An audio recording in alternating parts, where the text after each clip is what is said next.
예전에는 피부 트러블로 인해서 피부과도 좀 많이 다녔었는데 이렇게만 관리해주니까 피부과에 갈 일이 별로 없더라고요. 그래서 조금 귀찮을 수 있지만 이렇게 해주시는 게 나중에 피부과 가서 몇백만 원씩 쓰는 것보다 훨씬 더 이득이지 않을까요?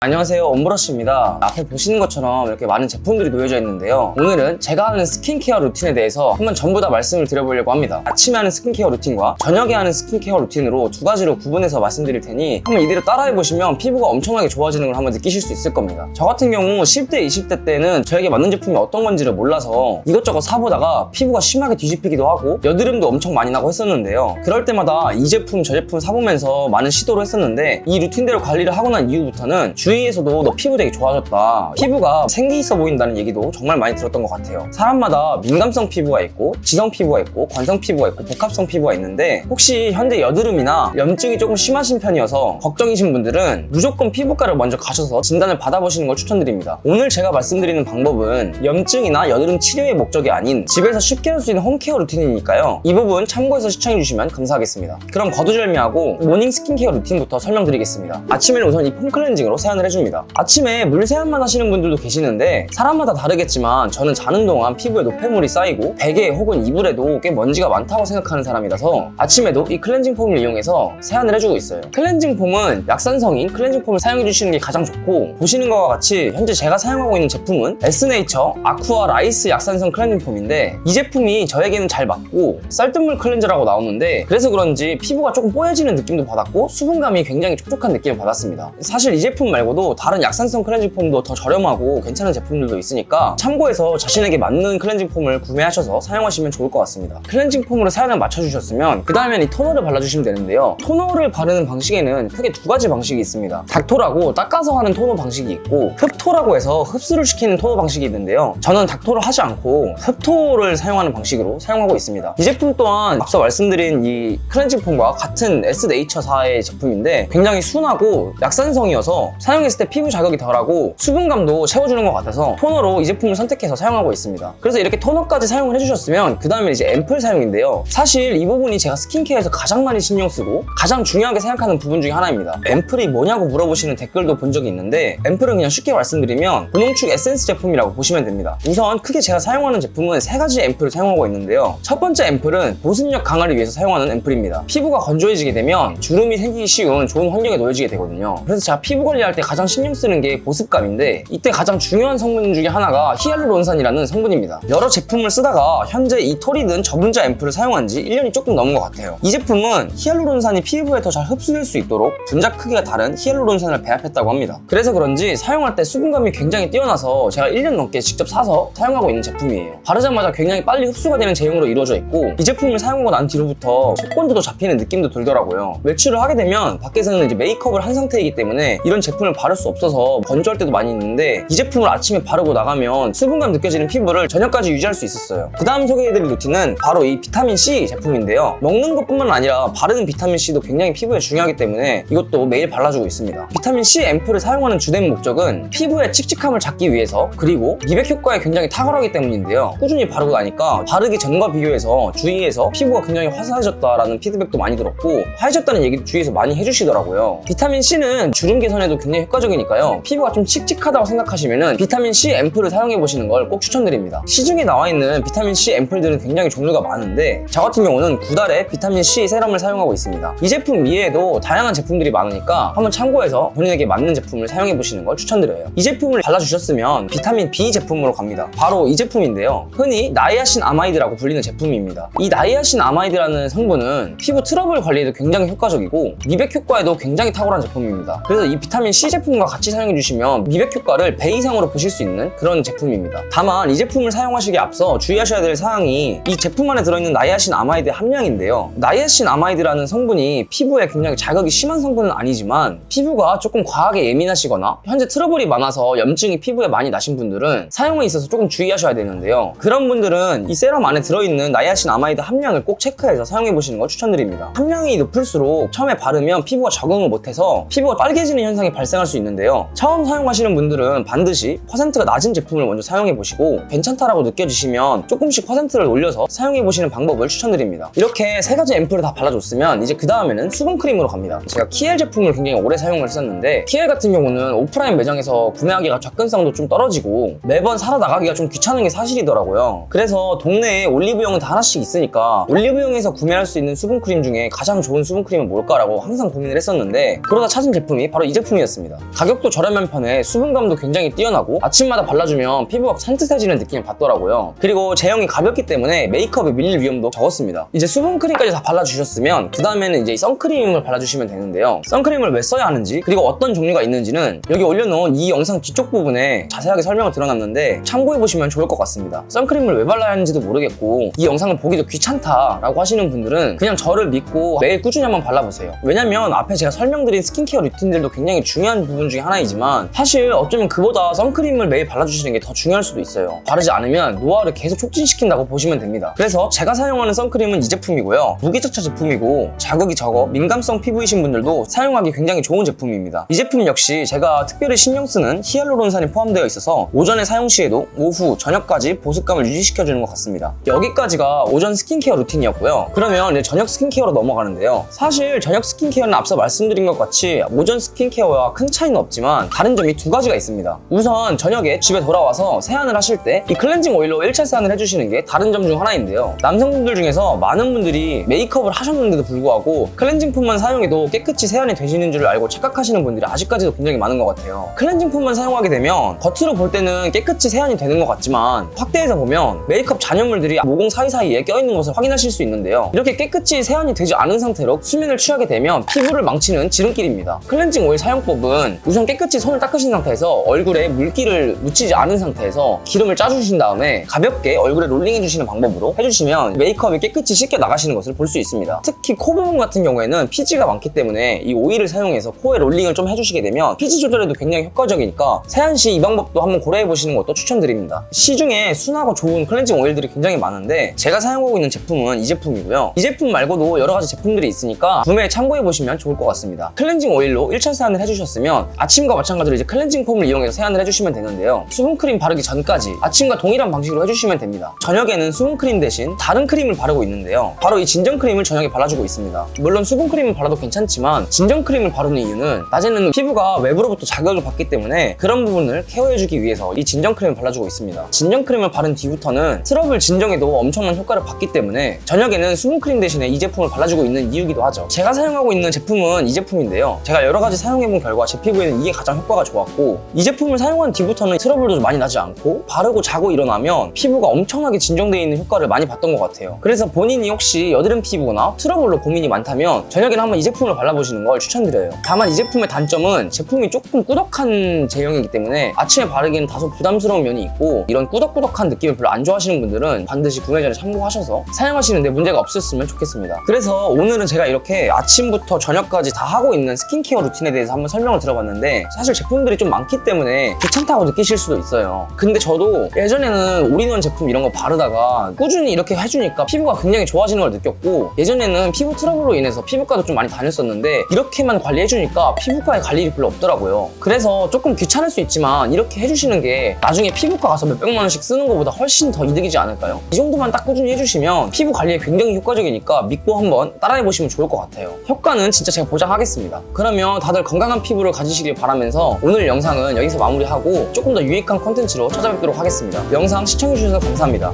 옴브러쉬였습니다.